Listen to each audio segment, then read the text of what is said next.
Kalau dalam Hasanah Kejawen istilahnya adalah sengkolo blunok gluntar, yaitu sengkala yang menjadikan hidup kita susah karena pernah menolak cinta seseorang.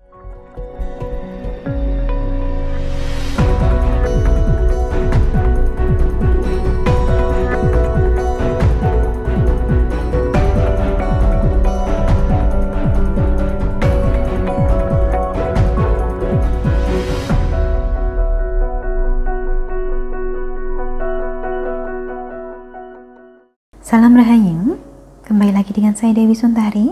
Apa kabar Anda? Saya doakan semoga selalu sehat dan senantiasa diberikan kemudahan serta kelancaran dimanapun Anda berada. Kali ini kita akan membahas tentang apakah benar bahwa nasib kita bisa menjadi sial, hidup kita bisa menjadi sengsara bila kita pernah menolak cinta seseorang. Kalau dalam Hasanah Kejawen istilahnya adalah sengkolo blunok gluntar, yaitu sengkala yang menjadikan hidup kita susah karena pernah menolak cinta seseorang. Sengkala sendiri sama artinya dengan nasib buruk atau kesialan hidup. Sialnya ini macam-macam. Ada yang rezekinya jadi seret, ada yang pekerjaannya selalu tidak lancar, ada yang dengan keluarganya selalu bertengkar, ada juga yang hubungan asmaranya selalu kandas. Inilah mengapa ada baiknya kita berhati-hati dalam membawa diri agar tidak menjadikan sengkala bagi diri sendiri. Apakah ini lantas berarti bahwa kita tidak boleh menolak seseorang? Lalu bagaimana kalau kita memang tidak ada rasa pada orang yang menyatakan cinta pada kita? Masa ia tidak boleh ditolak?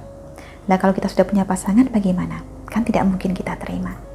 Sebenarnya bukan tidak boleh ditolak, tapi tolaklah baik-baik.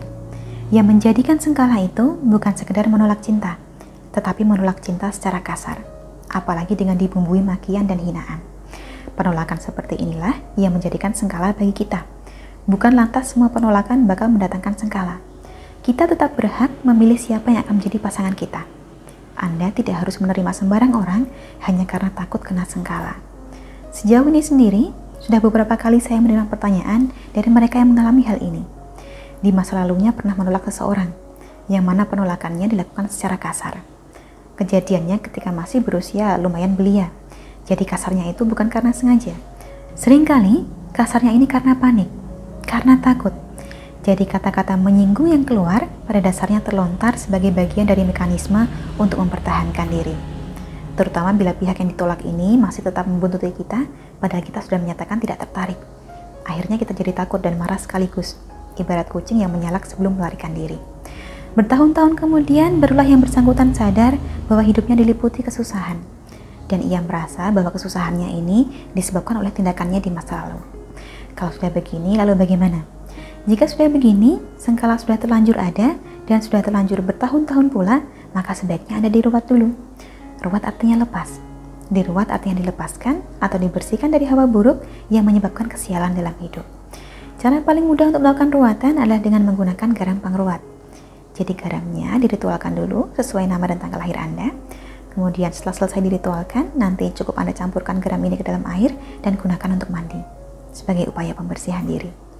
Bagi Anda yang tertarik untuk mendapatkan garam pengruat, boleh hubungi nomor yang tertera di layar, perkenalkan diri Anda, dan sampaikan keinginan Anda untuk melakukan ruatan. Selanjutnya kami bantu sebaik mungkin. Sampai di sini, kurang lebihnya demikianlah yang dapat saya sampaikan seputar nasib buruk yang disebabkan karena pernah menolak cinta seseorang.